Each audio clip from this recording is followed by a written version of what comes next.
Hello विद्यार्थी मित्रांनो, आपल्या सर्वांचं स्वागत आहे माझ्या सायन्स बाय शहासर या युट्यूब चॅनलवर. विद्यार्थी मित्रांनो, आपण आरआरबी ग्रुप डी करिता एक सिरीज सुरू केली होती रसायनशास्त्र विषयाचे प्रश्न घेऊन. त्यातला 5वा व्हिडिओ आपण घेऊन आलेलो आहोत. तर चला सुरू करूया. आपला जो पहिला प्रश्न आहे तो आहे कॅल्शियम कार्बोनेट CaCO3 म्हणजे काय? Calcium carbonate. कॅल्शियम कार्बोनेट लक्षात ठेवजा. CO3 आला म्हणजे कार्बोनेट आणि Ca म्हणजे कॅल्शियम. याची रिॲक्शन झाली आणि हा काय कशामध्ये कन्वर्ट झाला? CaO आणि CO2 मध्ये. ही अभिक्रिया कोणत्या प्रकारची आहे त्यांनी विचारलं आपल्याला. कॅल्शियम कार्बोनेटचं रूपांतर CaO आणि CO2 मध्ये झालं. कॅल्शियम ऑक्साईड म्हणतात त्याला. कॅल्शियम ऑक्साईड आणि कार्बन डायऑक्साइड या दोघांमध्ये झाली. तर ही अभिक्रिया कोणत्या प्रकारची आहे? पहा, संयुगन आहे का? ही नाहीये. संयुगन मध्ये काय होते? दोन किंवा त्याच्यापेक्षा अधिक अभिक्रियाकारके काय होतात? एकत्र येतात आणि एक मोठा आपल्याला प्रोडक्ट मिळतो. पण इथे तसं झालं का? नाही. इथं आपल्याजवळ जे रिॲक्टंट आहे तो एक आहे आणि प्रोडक्ट किती आहेत? दोन आहेत. असं होणार नाही. त्यानंतर विस्थापन मध्ये एकाच्या जागी दुसरा येऊन बसतो. असं इथं झालं का? नाही झालं. नंतर काय दिलेलं आहे आपल्याला पर्याय? अपघटन इथं होते. लक्षात ठेवजा, ही रिॲक्शन जी आहे ती कोणती आहे? अपघटन. म्हणून या प्रश्नाचं जे योग्य उत्तर आहे ते आहे पर्याय क्रमांक 3, अपघटन. चला पुढचा प्रश्न पाहूया. आम्लयुक्त पाण्यातून विद्युत प्रवाह जाऊ दिल्यास पाण्याचे अपघटन होऊन काय होते? प्रश्न एक वेळेस परत पहा. काय म्हटलं? असं पाणी आहे जे कसं आहे? आम्लयुक्त आहे आणि त्यातून आपल्याला काय जाऊ द्यायचं आहे? विद्युत प्रवाह. आणि त्याच्यानंतर काय होईल? कोणाचं? पाण्याचं अपघटन होऊन काय होईल भाऊ? आपल्याला विचारत नाही. आपल्याला काय काय मिळेल? पहिला पर्याय दिलेला आहे फक्त ऑक्सिजन तयार होतो, फक्त हायड्रोजन तयार होतो. तिसरा पर्याय आहे हायड्रोजन आणि ऑक्सिजन तयार होतो आणि चौथा आहे कार्बन डायऑक्साईड तयार होतो. तर या प्रश्नाचं जे योग्य उत्तर आहे ते आहे हायड्रोजन व ऑक्सिजन दोन्ही तयार होतात. लक्षात ठेवजा. जेव्हा कधी आपण आम्लयुक्त पाण्यातून विद्युत प्रवाह पास करतो तेव्हा आपल्याला दोन गॅस मिळतात. कोणकोणते? एक हायड्रोजन आणि दुसरा ऑक्सिजन. म्हणून या प्रश्नाचं योग्य उत्तर होतं पर्याय क्रमांक 3. चला पुढचा प्रश्न पाहूया. CO2 वायूमुळे चुन्याची निवळी कशी होते? आता चुन्याची निवळी कशाला म्हणतात हे एक प्रश्न विचारतो ना. हे म्हणतात लाईम वॉटरला. लाईम वॉटरलाच काय म्हणतात? चुन्याची निवळी. आणि हे लाईम वॉटरचा जो फॉर्म्युला आहे तो काय आहे? Calcium OH2. कॅल्शियम हायड्रॉक्साईड सुद्धा याला म्हणतात. काय म्हणतात? Calcium hydroxide. ठीक आहे, याला काय म्हणतात? कॅल्शियम हायड्रॉक्साईड सुद्धा म्हणतात, लाईम वॉटर. याच्यामध्ये आपल्याला कोणता गॅस पास करायचा आहे? CO2. आणि काय होईल? तर ती चुन्याची निवळी कशी होते? दुधी होते. आणि ती दुधी होण्यामागे कारण काय माहिती आहे? कारण की याची रिॲक्शन जेव्हा या कार्बन डायऑक्साईड सोबत होते तर तेव्हा आपल्याला कॅल्शियम कार्बोनेट मिळतो CaCO3 आणि याच्यामुळे तो कलर कोणता निर्माण होतो? दुधी. म्हणून या प्रश्नाचं जे योग्य उत्तर आहे ते आहे पर्याय क्रमांक 3. चला पुढे जाऊया. विद्यार्थी मित्रांनो, आपण जर माझ्या चॅनलवर नवीन असाल तर माझ्या चॅनलला लाईक करा, शेअर करा आणि सबस्क्राईब करा. विद्यार्थी मित्रांनो, हा जो प्रयत्न चालू आहे हा तुमच्यासाठी चालू आहे आणि असे तुम्हाला नवीन नवीन व्हिडिओ तुम्हाला या युट्यूब चॅनलवर दिसायला मिळतील. चला पुढे जाऊया. पुढचा प्रश्न आहे धातू विरल आम्लाबरोबर कोणाची रिॲक्शन आहे? धातूची कोणाबरोबर? विरल आम्ल बरोबर आहे. अभिक्रिया केल्यास काय तयार होते? पर्याय क्रमांक 1 आहे ऑक्साईड व पाणी, दुसरा आहे मीठ व पाणी, तिसरा आहे मीठ व हायड्रोजन वायू आणि चौथा आहे आम्ल व क्षार. आपण ही रिॲक्शन करून पाहूया. ठीक आहे, चला लक्ष द्या. आपल्याला काय म्हटलं त्यांनी? धातूची आपल्याला रिॲक्शन करायची आहे कोणाबरोबर? आम्लाबरोबर. आम्ल. पण ते आम्ल कसं होतं? विरल. विरल म्हणजे काय? Dilute acid. ठीक आहे, हा कधीही लक्षात ठेवा. आता याच्यानंतर कधी समजून घ्या धातू आला आणि धातूची रिॲक्शन तुम्हाला म्हटलं कोणासोबत? आम्ल सोबत.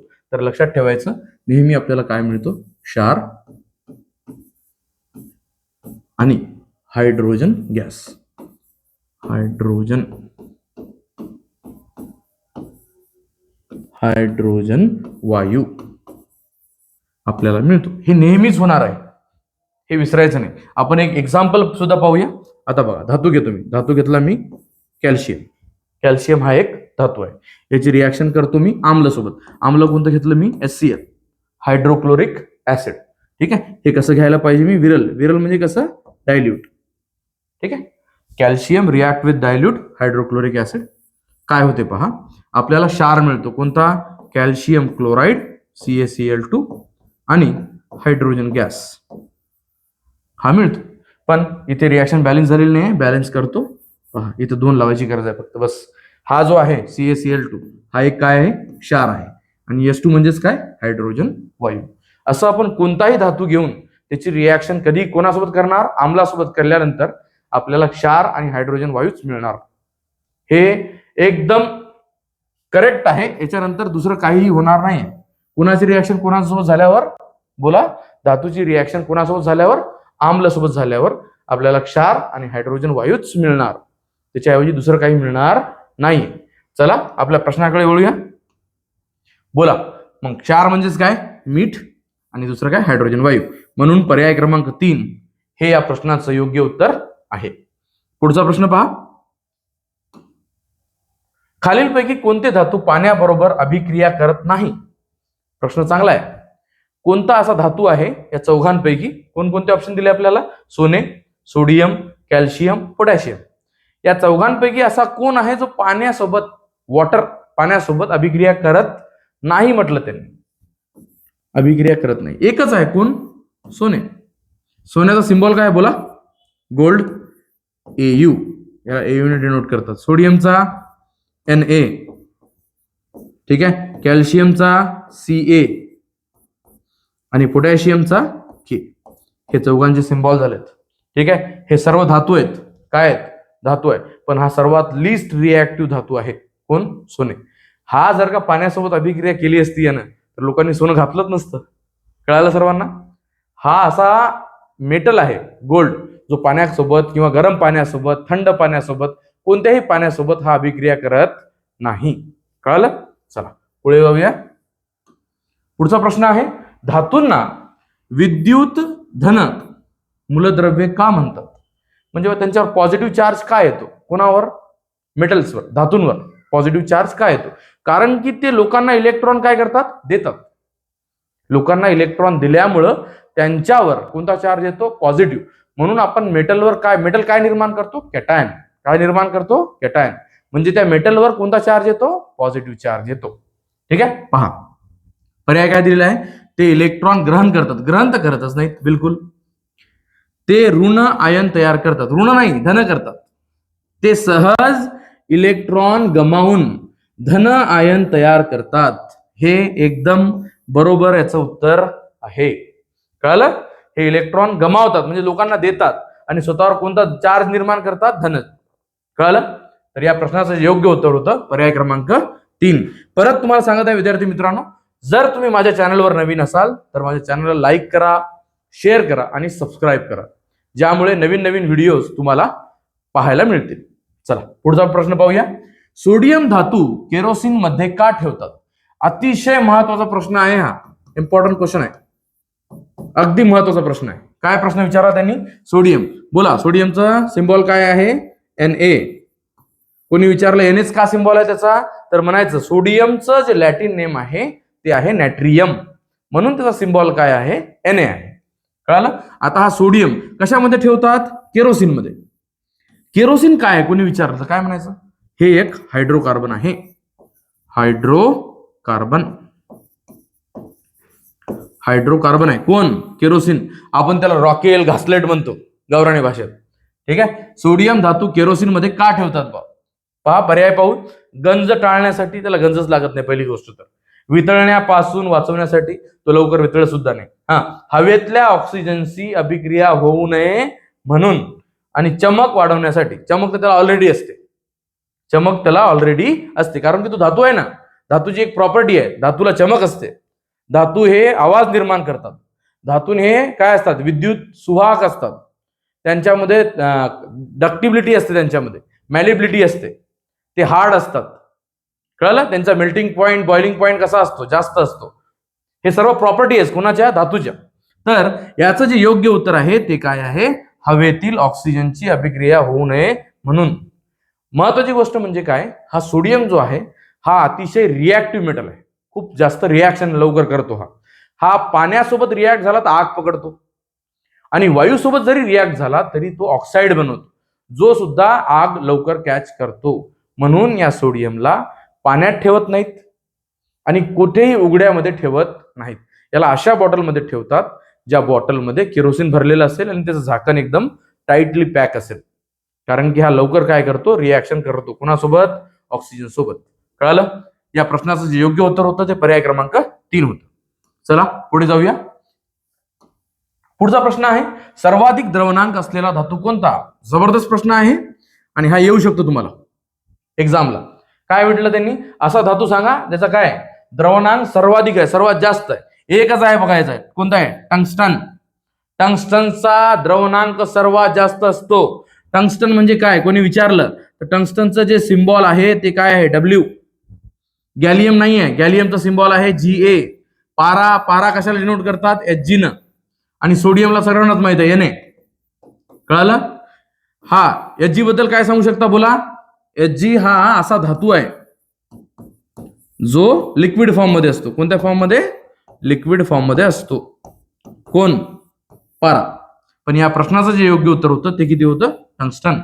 म्हणूनच टंगस्टन जे आहे ते जुने जे आपले लाईट होते पिवळे, त्या पिवळ्या तारा त्याच्यामध्ये तुम्ही पाहिलं असेल, हे बघा लाईट काढतो इथे, असं लाईट आहे सपोज, हा लाईट आहे, तुम्ही याच्यात पाहिलं असेल असं इथे अशी तार होती लाईट मध्ये.